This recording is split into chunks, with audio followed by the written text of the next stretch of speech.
Hello friends, आप सभी का स्वागत करता हूं आपके अपने माय चैनल पर। मैं कमलेश।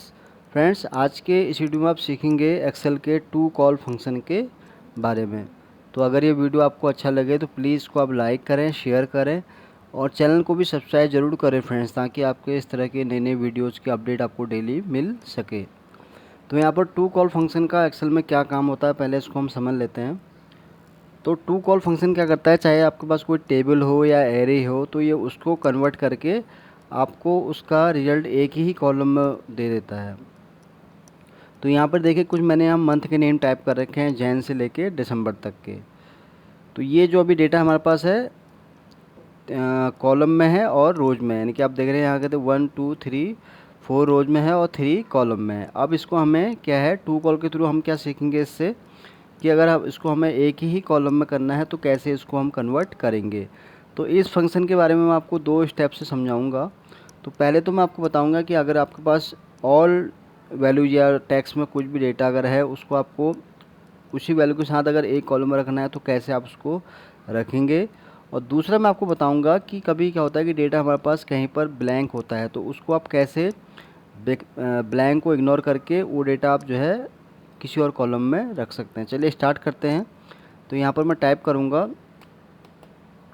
To call. तो जब यहाँ टाइप करूँगा तो अगर आपको इस बारे में, इस फंक्शन के बारे में और अगर डिटेल्स जानना है तो यहाँ पर आप इसको रीड कर सकते हैं। बाकी जैसे ही मैंने टाइप किया तो ये पूछता है एरे। अब एरे क्या है हमारा, वो है ये वाला। तो इसको हम पूरा यहाँ पर सेलेक्ट कर लेंगे और एंटर प्रेस कर देंगे। तो ये देखिए, ये जो हमारा डेटा यहाँ पर 3 कॉलम में था और टोटल 4 रोज में था, वो देखिए यहाँ पर एक ही कॉलम हमारे पास हमारे सामने यहाँ पर आ गया। यानी कि जैन से लेके दिसंबर तक के जितने भी मंथ थे वो हमारे सारे एक ही कॉलम में आ चुके हैं। तो एक तो ये था मेथड कि अगर इस तरह से आपके पास डेटा है तो उसको अगर आपको इस तरह से एक कॉलम में करना है तो उसको आप इस तरह से यहाँ कन्वर्ट कर सकते हैं। दूसरा जो स्टेप है वो मैं आपको बता देता हूँ एक बार। तो उसमें क्या है कि कुछ कहीं पे मैंने टेक्स्ट जो है ब्लैंक रख लेता हूँ।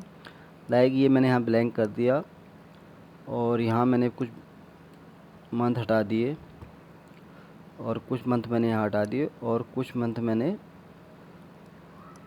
यहाँ पर रिमूव कर दिया। तो अभी क्या है हमारे पास यहाँ पर कुछ मंथ का डेटा, जैसे पहले वाले जो एग्जाम्पल मैंने समझाया था तो वहाँ पर हमारे पास सारे मंथ थे, पर यहाँ पर मैंने कुछ मंथ यहाँ पर हटा दिए हैं। अब इसके थ्रू हम ये देखेंगे कि अगर हमें इसमें कोई ब्लैंक अगर है, उसको अगर स्किप करके हमें डेटा सेम ऐसे ही चाहिए कंटिन्यूशन में, तो कैसे वो आ पाएगा। तो उसके लिए हम फिर यहाँ टाइप करेंगे टू कॉल। तो यहाँ पर देखिए, अब पहले वाले में क्या था कि खाली मैंने एरे सेलेक्ट किया और इंटर प्रेस किया था। अब यहाँ पर इग्नोर वाला ऑप्शन हम यहाँ यूज करेंगे। तो उस केस में मैं इस एरे को सेलेक्ट कर लेता हूँ, यानी कि जैन से लेके दिसंबर तक का हमारे पास ये है। तो इसको हम पूरा यहाँ पर सेलेक्ट कर लूँगा। तो यहाँ पर अब यहाँ पर देखिए, जीरो जब आप टाइप करेंगे तो ये आपको क्या है, पूरा रिजल्ट देगा ऐसे ही, मतलब सेम टू सेम ऐसे ही आपका आ जाएगा। एक बार मैं करके दिखाता हूँ आपको। इंटर प्रेस किया तो देखिए यहाँ पर जो ब्लैंक है उसको इसने यहाँ जीरो में शो कर दिया। ये तो जीरो का मैंने बताया आपको। इन केस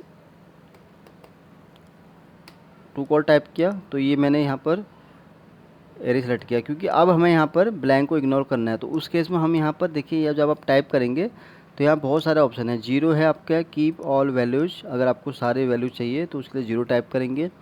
ब्लैंक को इग्नोर करना है तो उसके लिए वन टाइप करेंगे। और अगर एरर कोई आपका इस टेबल में या फील्ड में कहीं भी है, उसको अगर आपको इग्नोर करना है तो टू टाइप करेंगे। और अगर ब्लैंक के साथ कोई एरर है उसको अगर आपको इग्नोर करना है तो यहाँ पर आप थ्री टाइप करेंगे। तो अभी क्योंकि हमें यहाँ पर जो ब्लैंक है उसको इग्नोर करना है तो उस केस में हम यहाँ टाइप करेंगे वन और एंटर प्रेस करेंगे। तो ये देखिए, इसने क्या किया कि इसको इग्नोर को ब्लैंक करके इसने जो आगे का रिजल्ट है वो हमें यहाँ कंटिन्यूस में दे दिया। यानी कि देखें हम Jan, Feb, April, June, July, September, November and December. तो Jan, Feb, April, June, July, September, November and December. तो इस तरह से इसने हमें रिजल्ट निकाल के यहाँ पर दे दिया है।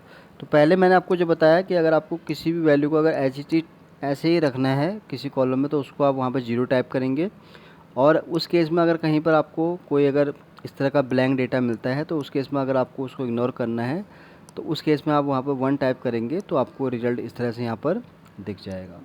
तो ये मैंने फ्रेंड्स आज आपको बहुत आसान और सरल भाषा में समझाने की कोशिश की है कि कैसे टू कॉल फंक्शन एक्सेल में काम करता है। तो फ्रेंड्स आज के लिए बस इतना ही है। उम्मीद करता हूँ ये वीडियो आपको बहुत पसंद आया होगा। तो जल्दी ही आऊँगा आपके सामने एक नई वीडियो के साथ। तब तक के लिए आप खुश रहें और अपना ध्यान रखें। Thank you.